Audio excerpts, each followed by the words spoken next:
लोगों की मौत वहां पर हुई थी और 1978 में 184 हिंदुओं को सामूहिक रूप से जला दिया गया था।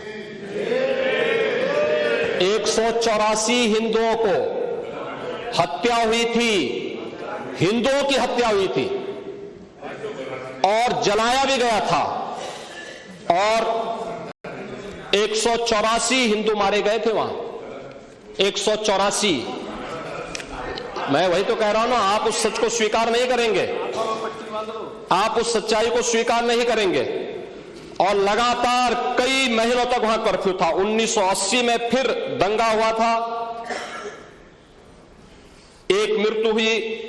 1982 में फिर दंगा हुआ, एक मृत्यु हुई। 1986 में 4 लोग मारे गए और 1990 फिर 1992 में 5 मौतें हुई, 1996 में 2 मौतें हुई। ये लगातार ये सिलसिला चलता रहा। 1947 से लेकर के अब तक 209 हिंदुओं की निर्मम हत्या वहां हुई है संभल के अंदर। 209 हिंदुओं की, और एक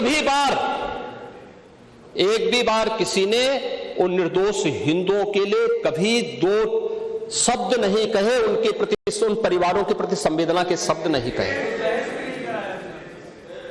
महोदय, जो आज घड़ियाली आंसू बहा रहे हैं,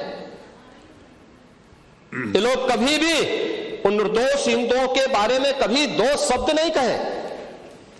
वहां पर 1978 में जो दंगा हुआ था, महोदय, किस प्रकार की स्थिति थी। एक वैश्य जिसने सबको उधार दे रखा था पैसा, और उस बात को मानता था कि मैं तो सबको पैसा देता हूं, मेरे यहां तो सब व्यवसाय के साथ जुड़े हुए हैं। अगल बगल के हिंदू दंगा होने के बाद उनके घर में इकट्ठे होते हैं। इकट्ठा होने के बाद उनको घेर लिया जाता है। घेरने के बाद वो बोलते हैं, भाई आप हमें क्यों घेर रहे हैं? कहा जाता है, नहीं, क्योंकि तुम इन हाथों से पैसा मांगोगे, इसलिए उनके हाथ काटे जाते हैं, फिर उनके पैर काटे जाते हैं और फिर उनका गला रेंद करके हत्या होती है। ये लोग सौहार्द की बात करते हैं, शर्म नहीं आती इन लोगों को सौहार्द के बारे में चर्चा करने की। 1978 से जो मंदिर आज निकल रहा है, 1978 से इन लोगों ने कभी खोलने नहीं दिया उस मंदिर को, जो आज बजरंगबली का मंदिर निकल रहा है, जो वहां पर आज 22 कुएं किसने बंद किए थे? इन 22 कुओं को भी वहां पे बंद किया गया और वहां का माहौल इतना तनावपूर्ण किसने बनाया था? ये पत्थरबाज कौन थे? एक भी गिरफ्तारी बिना साक्ष्य के नहीं हो रही है। और याद रखना, जिसने पत्थरबाजी की होगी, जिसने माहौल खराब किया होगा, उसमें एक भी बचने वाला भी नहीं है, एक भी नहीं बचेगा। हम माननीय उच्चतम न्यायालय के आदेश का पालन करते हैं, सम्मान भी करते हैं। और क्या संविधान को आप मान रहे हैं? क्या आप लोग संविधान के प्रति सचमुच वचनबद्ध हैं? मैं तो धन्यवाद दूंगा माननीय अध्यक्ष जी को इस बात के लिए कि आज उन्होंने संविधान की मूल प्रति यहां पर दी है। बाबा साहब भीमराव अंबेडकर जी ने 26 नवंबर 2049 को जिस संविधान को बनाकर के देश को सौंपा था, उस मूल संविधान की प्रस्तावना को एक बार पढ़िए। मौलिक कर्तव्यों के बारे में, मौलिक अधिकारों के अध्याय के चित्र को देखिए। अलग अलग उन आर्टिकल के उस पृष्ठों का अवलोकन करिए, आपको उसमें राम भी नजर आएंगे, कृष्ण भी नजर आएंगे, लंका दहन के उपरांत बजरंगबली भी नजर आएंगे, ज्ञान का उपदेश देने वाले बुद्ध भी नजर आएंगे। भारत की उस समृद्ध परंपरा का दर्शन आपको उस संविधान में मिलेगा जो बाबा साहब भीमराव अंबेडकर ने दिया था। लेकिन उस मूल संविधान में कहीं भी धर्मनिरपेक्ष या पंथ निरपेक्ष या फिर समाजवाद शब्द नहीं है, और ये आप सबकी आंखों को खोलने वाला होना चाहिए। आप लोग संविधान में बदलाव की बात करते हैं। जिन लोगों ने संविधान का गला घोंटा, उनका पिछलग्गो बन करके केवल सत्ता हथियाना चाहते हैं, जनता की आंखों में धूल झोंकना चाहते हैं।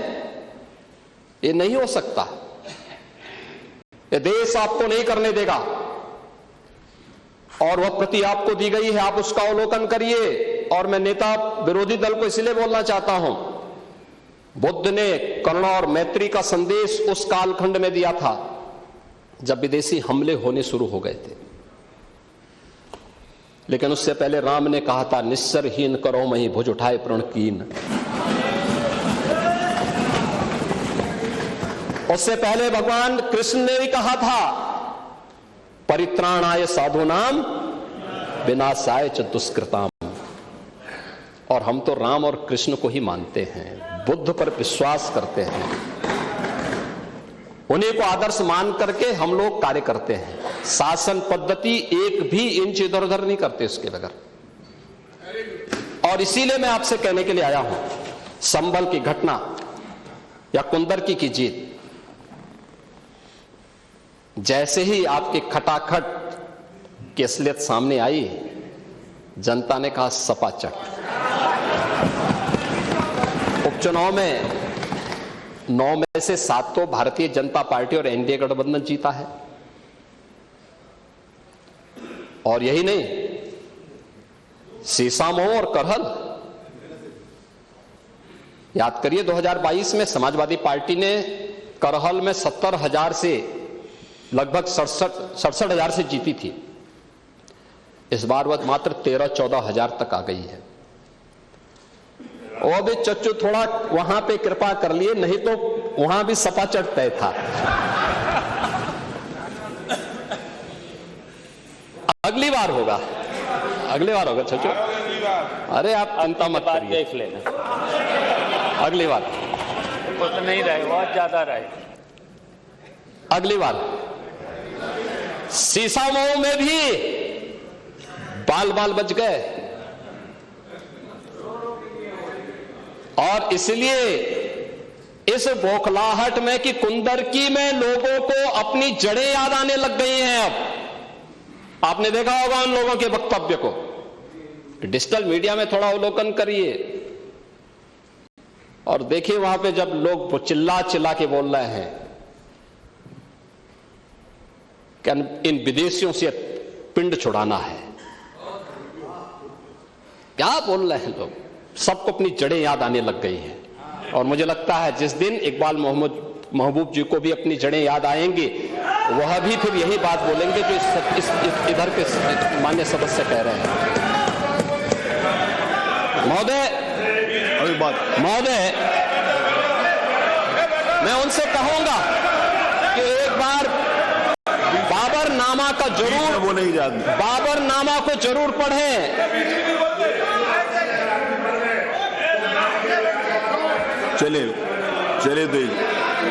चलिए वो जो बात कही, बाबरनामा को जरूर एक बार पढ़ें आप। मंत्री जी बोल रहे हैं, आप प्लीज बैठे। चलो आप दे देना जब अवसर हो, बाबरनामा को एक बार पढ़ें। आप बैठे।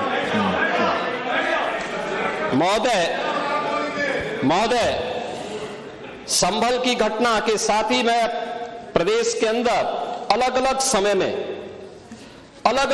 में जो दंगे अलग अलग समय में हुए हैं, 1972 में आगरा में दंगा हुआ, 19 लोग मरे थे। आजमगढ़ में 1972 में दंगा हुआ, 3 लोग मरे थे। बहराइच में 1973 में दंगा हुआ, 1 व्यक्ति की मौत हुई थी। गोंडा में 1973 में दंगा हुआ, एक व्यक्ति की मौत हुई। प्रयागराज में 1973 में एक दंगा हुआ, 2 लोगों की मौत हुई। मेरठ में 1973 में दंगा हुआ, 8 लोगों की मौत हुई। आगरा में फिर 1974 में दंगा हुआ, 1 व्यक्ति की मौत हुई। पीलीभीत में 1974 में दंगा हुआ, 3 लोगों की मौत हुई। कानपुर में 1975 में दंगा हुआ, 2 लोगों की मौत हुई। मुरादाबाद में 1976 में दंगा हुआ, 3 लोगों की मौत हुई। बहराइच में 1976 में फिर दंगा हुआ, 3 लोगों की मौत हुई।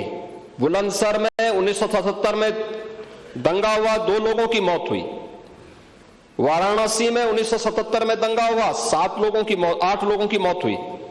मुरादाबाद में 1978 में दंगा हुआ, 19 लोगों की मौत हुई। अलीगढ़ में 78 में दंगा हुआ, 21 लोगों की मौत हुई। ये लगातार